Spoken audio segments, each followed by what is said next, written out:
আসসালামু আলাইকুম রহমতুল্লাহি ওয়া বারাকাতুহু। আমি ডাক্তার মীর শহীদুল ইসলাম। আমার গুরুত্বপূর্ণ চেম্বার তথা ঐতিহ্যবাহী শেখগার সিলেট থেকে আপনাদের মাঝে সংযুক্ত হয়েছি। সিলেট থেকে সংযুক্ত হয়ে প্রতিনিয়তই ভিডিও আপলোড করে থাকি। আজকেও গুরুত্বপূর্ণ ভিডিও আপলোড করে আপনাদেরকে পাঠিয়ে দিচ্ছি। যে দর্শক শ্রোতা অলরেডি ইতিপূর্বে আমি আমার স্মরণ আছে দুটো ভিডিও করেছি, আজকেরটা ভিডিওটা করলে এই বিষয়টার উপরে 3টে ভিডিও করা হবে। আমি চেষ্টা করব এইটার উপরে 6টা ভিডিও করার জন্য। আজকের কিন্তু আমার 3rd ভিডিও এবং প্রত্যেকটা ভিডিও একেবারে আনকমন। এবং এই ভিডিওগুলো যদি আপনি দেখেন তাহলে এবং এটা যদি প্রয়োগ করেন, আপনি কামানের গোলাম ঈদ যাবে, কামানের গোলাম ঈদ যাবে, কিন্তু আমার এই কথার সাথে কাজের সাথে কোনো গরমিল আপনারা পাবেন না। আজকেও আলোচনা করব গুলঞ্চ, গিলয়, চন্দ্রিনী, অমৃত,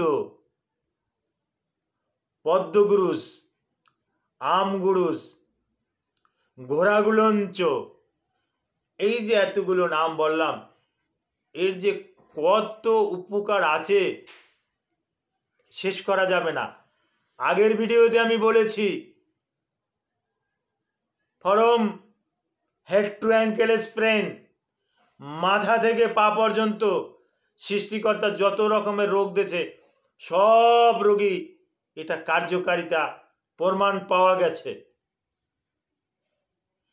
এই গুলঞ্চ বা গিলয়ের ভিতরে অ্যানালজেসিক অ্যাকশন আছে, যার পরিপ্রেক্ষিতে আপনাকে যদি জ্বর হয়, শরীরে ব্যথা হয়, তাহলে আপনাকে অ্যানালজেসিক খেতে হবে না, অ্যাসিটামিনোফেন খেতে হবে না, আপনাকে অ্যাসপিরিন খেতে হবে না, আপনাকে কেটোরোলাক খেতে হবে না, আপনাকে ট্রামাডল খেতে হবে না। আপনি আজকের থেকেই এই গুলঞ্চ, গিলয়, পদ্মগুরুস, ঘোড়াগুলঞ্চ একটু খেয়ে দেখেন না। যদি আপনি ফল না পান, আগামীকালকে আমাকে আমার নাম্বারে কল দিবেন যে আমি ব্যথায় কিন্তু ফল পাই নাই। আমি নিজে তার প্রমাণ।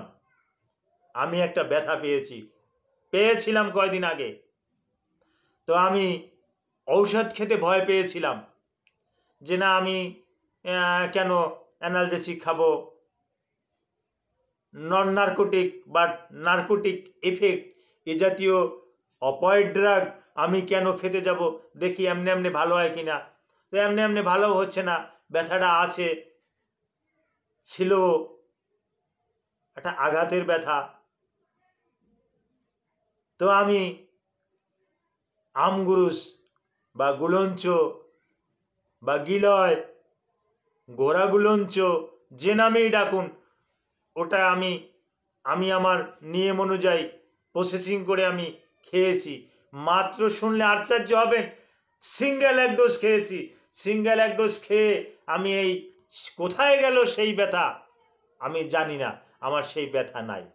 যার পরিপ্রেক্ষিতে আমি আজকের 3 দিন যাবৎ নিয়মিত খাচ্ছি তো ফল পাচ্ছি। অন্য যে উপকার সেগুলো আমি পাচ্ছি। এই শীতের দিনে শরীর প্রচণ্ড কাঁপুনি কুপুনি ঠান্ডা লাগে, আমি কিন্তু সাধারণ একটা শার্ট গায়ে দিয়ে আছি। আমি কিন্তু ওই ব্লেজার পরি নাই, আমি কিন্তু সোয়েটার পরি নাই, আমি কিন্তু জাম্পার পরি নাই। আমার কিন্তু শীত লাগতেছে না, কারণ গুলঞ্চের ভিতরে এমনও কিছু অ্যামাইনো অ্যাসিড আছে, অ্যামাইনো অ্যাসিড, তারপর ওর ভিতরে নিকোটিনামাইডের পরিমাণটা এত বেশি, সায়ানোকোবালামিনের পরিমাণটা এত বেশি যে আপনাকে ও গরম রাখতে সহযোগিতা করে। আপনি এই ঠান্ডার ভিতরে প্রচণ্ড শৈত্যপ্রবাহ, আপনি জামা টামা খুলে নদীতে মাছ ধরতে যেতে পারবেন, কোনো রকমের সমস্যা হবে না। তাই বলে যে আপনারা যাবেন তা না, আমি খেয়ে প্রমাণ পেয়েছি, তাই আমি আপনাদের মাঝে এটা শেয়ার করছি। আমি সেদিন ভিডিওতে খেয়ে দেখাইছি লতা ছিঁড়ে কীভাবে, যেটা দিয়ে ছোটোবেলায় মালা তৈরি করতাম। হ্যাঁ, অনেক বড় একটা লতা, 2.5 থেকে 3 হাত লতা আমি চিবিয়ে খেয়েছি। ঠিক ওই দিনই আমি ব্যথা থেকে সম্পূর্ণরূপে মুক্ত। তো এর ভিতরে অ্যানালজেসিক অ্যান্টিপাইরেটিক অ্যাকশন আছে, যার পরিপ্রেক্ষিতে আপনাকে ওই ক্যাটোরাল, ট্রামাডল, অপয়েডকের যত ড্রাগ আছে এগুলো খাওয়ার দরকার নাই। আপনি জ্বরের রুগী, আপনি এটা খান, আপনার জ্বর কমে যাবে।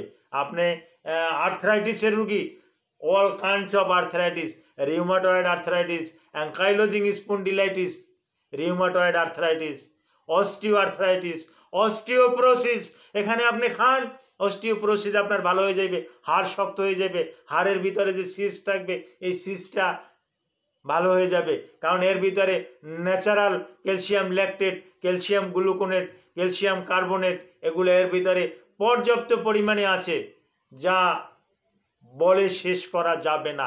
আপনি যদি না খান তাহলে আমি কিভাবে বুঝাবো। সর্বোপরি আমি একটা অতি গুরুত্বপূর্ণ একটা বিষয় আলোচনা করব।